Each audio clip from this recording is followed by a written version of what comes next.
Ah non, il faut que je te raconte, hein. Toujours sur le conseiller immobilier, la dernière fois, la conseillère, là, la meuf de l'agence, elle est arrivée, elle a commencé à me parler des inconvénients. Je l'ai regardée comme ça, j'ai dit pour de bon pour me parler des inconvénients de ma maison.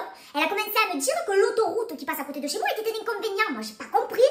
Attendez, l'autoroute, on est bien d'accord entre vous et moi que c'est un axe principal qui vous donne l'autorisation et la possibilité de faire tout le tour de la France. Et ça, il n'y a pas pensé, la cocotte. Et ouais, et en plus, elle m'a dit que l'électricité était à refaire et que c'était un inconvénient. Écoutez, moi je lui ai répondu, écoutez, moi ça fait depuis les années 70 que je suis là. Il y a quelques prises qui sortent du mur. Bon, forcément, il y a juste à rentrer le truc dans le mur. Et puis bon, c'est pas non plus une catastrophe, c'est pas ce qui va coûter le plus cher. Hein. Donc les acquéreurs, moi je lui ai dit directement, les acquéreurs, ils font ce qu'ils veulent. Je comprends que ça vous a énervé, Georgette. Mais malheureusement, un bon conseiller immobilier, il est là pour vous parler des inconvénients de votre bien. Bien évidemment des avantages, mais les inconvénients, c'est ce qui va en pâtir sur le prix de l'estimation finale.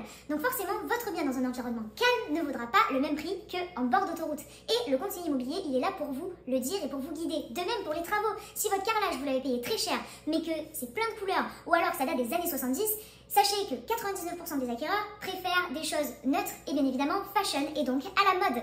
Donc ce n'est pas pour vous embêter qu'un professionnel vous parle de travaux dans votre bien, c'est tout simplement pour attirer le plus d'acquéreurs possible et pour avoir le moins de négociations possible à la fin et pour être au juste prix du marché.